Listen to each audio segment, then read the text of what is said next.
제가 직장을 다니면서 읽은 건데 이걸 일주일도 안 돼서 다 읽었거든요. 2026년 제 인생에서 가장 잘한 일 1위.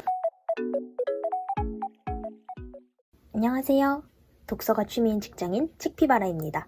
오늘 함께 펼쳐볼 책은 요즘 영화 개봉으로 인해 아주 뜨거운 인기를 끌고 있는 프로젝트 헤일 메리라는 책인데요. 저는 우주라는 것에는 관심이 정말 단 하나도 없을 정도로 뼈문과 그 자체라고 할 수 있는 02년생 직장인입니다. 그래서 오늘은 이 프로젝트 헤일 메리와 앤디 위어 작가의 전작인 마션, 그리고 제가 직접 읽었던 물리학책 2권까지 함께 소개를 해볼 예정인데요. 끝까지 들어주시면 감사드리겠습니다.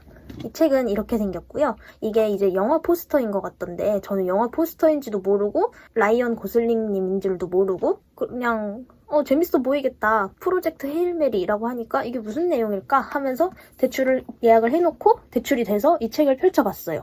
처음에 주인공이 기억을 잃은 상태에서 깨어나요. 영문도 모르는 장소에서 진짜 흔히 우리가 말하는 여긴 어디? 나는 누구? 이 상태로 책이 시작되는 거죠. 이 주인공이 우주에 가 있는 이유가 지구에서 아스트로파지라는 미생물이 발견이 되었어요. 근데 알고 보니까 이 미생물도 우주에서 온 외계 생명체라고 해야 될까? 근데 사실 생명체라기에는 지적인 능력은 없으니까 그냥 우리는 시선으로 봤을 때 미생물, 바이러스 이런 애들이랑 좀 비슷한 거라고 볼 수 있을 것 같아요. 근데 얘네들이 태양과 금성을 왔다 갔다 하면서 태양빛을 점점 갉아먹어가지고 지구에 멸망 위기가 닥치게 된 거예요. 이 태양빛이 점점 낮아지니까 지구 온도도 낮아져서 이게 엄청 빠른 시간 안에 빙하기가 오게 생긴 거죠. 지구의 과학자들이 막 연구를 하다 보니까 다른 은하인지 항성계인지에 대부분 다른 별들도 다 감염이 되었는데 그중에 딱 하나가 감염이 전혀 이루어지지 않은 별이 있었던 거예요. 그래서 이제 인류를 구하기 위해서 이 별에 가가지고 왜 이 별은 아스트로파지에 감염이 되지 않았느냐를 조사하기 위해서 주인공이 파견된 거였어요. 그 과정에서 어떠한 이유로 혼자서 우주선에 고립이 되고 점점 기억을 되찾아가면서 자기가 이러한 임무를 받아서 우주에 왔다는 걸 깨닫게 된 거죠. 그래서 이 임무를 수행을 하기 위해서 혼자서 고군분투를 하던 와중에 외계인을 만난 거예요. 근데 이 외계인도 얘네 행성도 지금 보니까 아스트로파지에 점점 잡아먹히고 있는 거예요. 그래가지고 같이 함께 고군분투하면서 서로의 행성을 구하기 위한 그런 연구라던가 조사를 진행을 하게 되는데 이 과정이 정말 너무 끈끈하고 재미있었어요. 흔히 영화에 보면은 주인공이 2명 나와가지고 친구 2명이서 어떠한 행동을 한다던가 그런 거를 버디 무비라고 하잖아요. 이 책도 그런 식으로 주인공과 외계인이 버디라고 할 수 있을 것 같은데 그 둘의 케미가 정말 좋았고 외계인이라는 거를 묘사를 했는데 우리가 생각하는 외계인은 막 회색깔에다가 빗살무늬 토기 모양으로 이렇게 삐쩍 말라가지고 막 그런 게 우리가 생각하는 외계인이잖아요. 근데 그런 것들을 비틀어서 뭔가 새로운 외계인을 만들어냈는데 그게 전혀 이상하지 않고 너무 재밌게 흥미롭게 다가오는 거예요. 그래서 버디물 좋아하시거나 인간과 인간 또는 인간과 다른 생명이 상호작용 해나가면서 이야기를 펼치는 거를 좋아하는 분들은 아주 흥미롭게 읽으실 수 있을 것 같아요. 3일? 4일 만에 다 읽은 것 같아서 그만큼 이 책이 정말 재밌고 이 과학적 지식을 몰라도 흐르는 대로 따라서 읽어가면서 이 내용을 받아들일 수 있다라는 점을 좀 강조를 하고 싶습니다. 아직 3월이긴 한데 그래도 1이라고 할게요. 그래서 이 작가의 전작인 마션은 정말 여러분들이 너무나도 잘 아시는 영화이자 책일 거라고 생각을 해요. 그래서 이제 마션과 전작과 비교를 조금 해보자면 일단은 전반적으로 흐름이 굉장히 유사했어요. 왜냐하면은 일단 우주라는 배경을 가지고 있고요. 주인공이 고립되어서 생존을 해나가야 돼요. 그런데 그런 상황에서 또 엄청난 과학적 지식이 쏟아져 나와요. 프로젝트 헤일 메리 같은 경우에는 주인공이 기억을 못하고 있는 상황이라고 했잖아요. 이게 전개가 되면서 기억을 되찾아가는 내용이거든요. 그래가지고 프로젝트 헤일 메리는 주인공인 그레이스의 현재와 과거가 교차 편집되어서 나오는 구성이라고 할 수 있을 것 같은데 마션은 과거와 현재의 교차라기보다는 현재와 현재의 교차예요.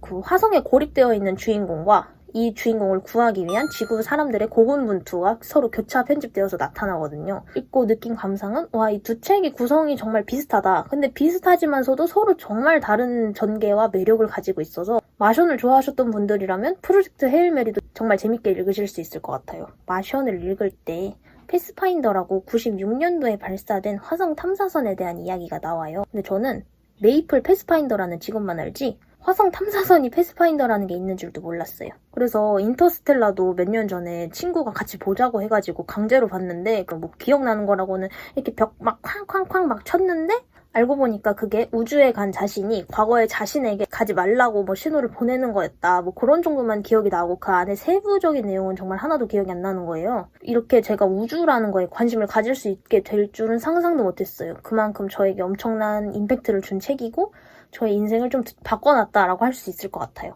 이 프로젝트 헤일 메리를 읽고 마션을 읽고 우주와 물리학과 뭐 그런 과학에 너무 관심이 생긴 거예요. 왜냐하면은 이 책을 읽을 때 시간의 흐름이 우주와 지구가 서로 다르다는 얘기가 계속 나오잖아요. 그러면서 언급되는 게 상대성 이론이거든요. 근데 저는 당연히 상대성 이론이 뭔지도 몰라요. 상대적으로 뭔가 다르게 일어난다. 아인슈타인이 제시한 이론이다. 이 정도는 아는데 그 자세한 내용도 모르죠. 그래서 나왔던 이 과학적 지식들이 어떤 내용일까가 너무 궁금해져서 제가 책을 2권 읽어봤어요. 첫 번째 읽었던 책은 시간 여행을 위한 최소한의 물리학이라는 책이었어요. 전자책으로 빌려서 정확한 두께는 잘 모르겠는데 한 100페이지 정도? 그만큼 설명이 간략하거나 좀 생략되어 있고 압축되어 있는 부분이 많아서 이 부분에서는 오히려 저처럼 아무것도 모르는 사람은 조금 이렇게 전개가 됐는가 좀 어려울 수 있겠더라고요. 근데 그만큼 이러한 지식들이 있구나를 파악하기에는 굉장히 좋았어요. 이 책에서 중력이 실제로 존재하는 것이 아니라는 내용이 나오더라고요. 그래서 저는 중력은 당연히 실제로 존재하는 거 아닌가. 그래서 뉴턴이 만류인력의 법칙을 제시하고 우리는 당연히 펜을 놓으면 이렇게 떨어지는 게 다 중력 때문이다. 이렇게 배웠잖아요. 근데 중력이 실제로 있는 게 아니라는 거예요. 그래서 그럼 이게 뭐지? 했는데 시공간의 그런 뒤틀림으로 인해서 중력과 같은 힘이 발생하게 된다는 거예요. 그 외에 우리가 침대 시트 폭신폭신한 거에다가 볼링공을 올려놓으면 침대 시트가 이렇게 푹 꺼지게 되잖아요. 그것처럼 시공간의 질량이 무거운 그런 게 있어가지고 시공간을 이렇게 왜곡시켜서 중력과 같은 힘이 발생하게 된다라는 내용이 있더라고요. 그래서 이런 식으로 좀 되게 직관적이게 이해할 수 있는 예시가 있었어가지고 이 책은 이런 점이 장점이었던 것 같아요. 단점은 아까 말했듯이 이게 뭔가 좀 너무 휙휙 넘어가니까 어떤 전개인지 좀 따라가기가 어려웠다. 그리고 이 책이 제가 2번째 읽은 물리학 책인데요. 사실 이거는 아직 읽고 있어요. 왜냐면 이 책은 보시다시피 이렇게 두께가 조금 있어요. 400페이지 정도 되는 분량이거든요. 이 책에서는 물리학의 바탕이 되는 대전제 같은 12가지의 법칙들이 나온다고 볼 수가 있는데요.